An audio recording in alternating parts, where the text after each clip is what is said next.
로봇 청소기가 요새는 필수품이더라고요. 항상 써보고 싶었는데 비싼 가격이 좀 걸림돌이었어요.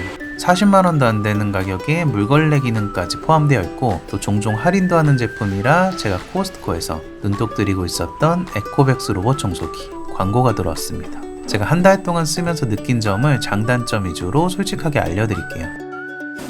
처음 조립은 엄청 직관적으로 되어 있어서 사실 설명서 없이도 큰 어려움은 없었고요. 충전할 곳 정해서 벽면에 도크 설치해주고 여기 있는 보호 필름 3개 이렇게 하나씩 제거하고 그리고 여기 2군데 사이드 브러쉬 딸깍 껴주면 끝이에요.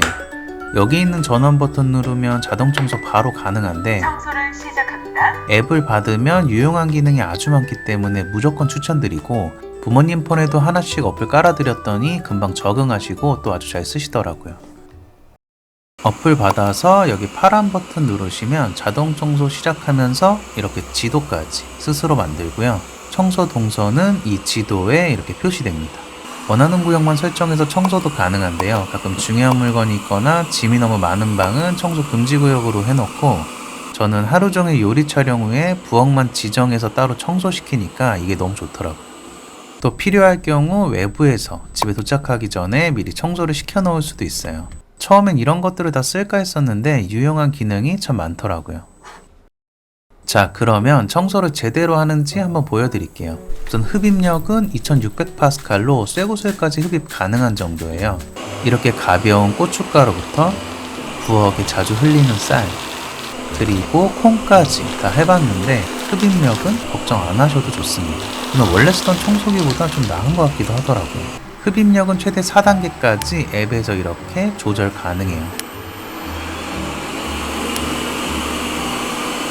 그리고 방별로 흡입력을 달리 설정해 놓을 수도 있어서 자주 더러워지는 아이 방은 좀 더 세게 그리고 자주 안 쓰는 방들은 좀 약하게 이렇게 설정해 놓을 수도 있습니다. 카페트 위에 올라가면 자동으로 인식해서 강하게 흡입하는데 직접 한 것처럼 깨끗하게 되더라고요. 카페트가 청소하기 제일 귀찮은데 참 만족스러웠어요. 물걸레까지 다 설명드리고 청소 만족도에 대한 제 생각을 한번 말해볼게요. 물통에 물 받아주고 이렇게 물걸레 장착 후에 청소기 후면 하단에 넣어주면 걸레판이 설치되었습니다. 자동으로 물걸레 모드로 변경하고 청소를 시작합니다. 청소기와 마찬가지로 구석구석 잘 닦고 다녀요. 앱에서 유량도 1단계부터 4단계까지 조절 가능한데 저는 표준 모드로 쓰고 있어요. 카페트는 따로 금지 구역으로 설정해주지 않아도 알아서 센서로 인식 후에 올라가지 않고요. 그래서 카페트가 젖을까봐 걱정하지 않으셔도 좋습니다. 빡빡까지는 아니지만 기본 청소용으로는 괜찮다고 느껴졌어요. 청소기는 흡입력도 좋고 무엇보다 꼼꼼히 하는 거에 조금 놀랬어요. 사이드 브러쉬가 구석에 있는 이런 먼지들을 가운데로 다 끌어내서 잘 청소하고 다니더라고요. 청소에 대한 기준은 모두 다르겠지만 저는 메인 청소기가 없이도 이걸로 버티면서 살 수는 있겠다 싶은 정도로 만족스러웠고요. 물걸레 모드는 기본 청소 정도라고 느껴져서 직접 한 번씩 내가 해줘야겠다는 생각이 드는 정도였어요. 사람이 하는 것처럼 빡빡 닦였으면 진짜 좋겠지만 약간 욕심인 것 같기도 합니다. 배터리가 부족합니다. 배터리는 43평 기준으로 청소기와 물걸레 한 번씩 이렇게 돌려주면 10%에서 20% 정도가 남았고 혹시 중간에 떨어지게 되면 필요한 만큼 충전하고 돌아와 청소를 시작합니다. 다시 청소를 완료합니다. 온갖 정성으로 주 1회 직접 청소하는 것보다 주 2, 3회 정도 이렇게 돌려주니까 힘도 하나도 안 들고 집이 훨씬 깨끗하게 유지됐어요. 그래서 직접 청소하는 횟수를 확 줄여줘서 제 체력과 시간에 정말 많은 도움을 받고 있습니다. 물통은 사용 후에 비워서 물세척해주고 걸레도 물에 빨아서 같이 건조해주면 돼요. 먼지통은 일주일에 2-3번 정도 비워주면 되더라고요. 만약 이게 귀찮다면 엠티 스테이션이란 것도 팔고 있어요. 청소가 끝날 때마다 자동으로 먼지통을 비워주는데 안에 먼지 봉투는 한 달에 한 번 정도만 교체하면 된다고 해요. 가격은 18만원 정도. 이번엔 장애물을 얼마나 잘 피하는지 센서 능력을 한번 볼게요. 저는 집에서 촬영을 계속하기 때문에 삼각대나 작은 충전기 등 여러가지 장애물들이 많아요. 그래서 로봇 청소기 사용을 조금 두려워했던 이유기도 합니다. 하지만 생각보다 너무 잘 피해 다녀서 조금 놀랬어요.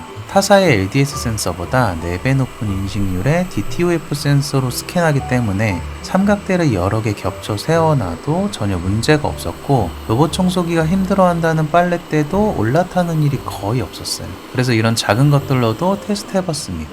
다 잘 피해 다녔고 2cm까지 가능하다길래 키링으로도 해봤는데 가운데 두고 주변을 싹 청소하더라고요. 신기해서 몇 번 더 하니까 멀티탭의 굵은 선은 이렇게 잘 피해서 다니고요. 이걸 좀 팽팽하게 놔둬주면 올라타서 넘어 다니기도 해요. 그리고 폰 충전선까지 인식하고 피해 다니더라고요. 하지만 선이 많이 얇거나 이렇게 충전선을 길게 또 늘어뜨려 놓으면 사이드 브러쉬에 걸려서 엉키는 경우도 종종 있고 흡입하는 일도 있으니 가능하면 치워두시는 게 좋을 것 같아요. 자기 몸이 딱 들어갈 만한 곳이면 구석구석 어디든지 청소를 하더라고요. 협탁 아래나 의자 밑 이런 데도 전혀 문제 없습니다. 집이 구축 아파트라서 문지방이 꽤 높은데 얼핏 봤을 때 총 높이는 한 2cm 정도 되더라고요. 처음 왔을 때 너무 걱정했는데 예상했던 것보다는 잘 넘었고요. 하지만 방 2개는 들어갈 때는 좀 수월하게 들어가는데 나올 때는 대여섯 번 정도 실패하면서 잘 넘지 못하는 경우도 생기더라고요. 신기했던 건 시간이 걸려도 어떻게든 넘어서 나오기는 했어요.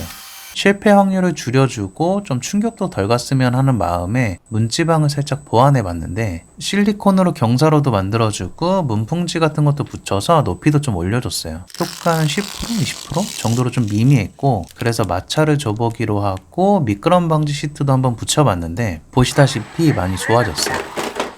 집마다 문지방이 다 다르기 때문에 제 경우가 모두 적용될 수는 없을 거예요. 저처럼 위에서 걸려서 헛바퀴 도는 느낌이 조금 있다면 마찰을 줄 수 있는 시트지를 추천드릴게요.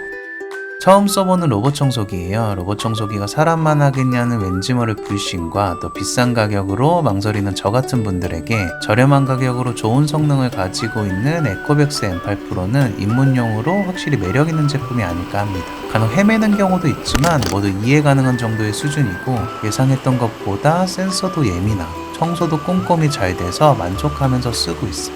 로봇 청소기 입문이 힘들었지만 없는 생활은 이제 생각하기 싫을 정도입니다. 코스트코에서 종종 세일도 하고 있으니까 관심 목록에 넣어두셔도 좋을 것 같아요. 긴 영상 시청해주셔서 감사합니다.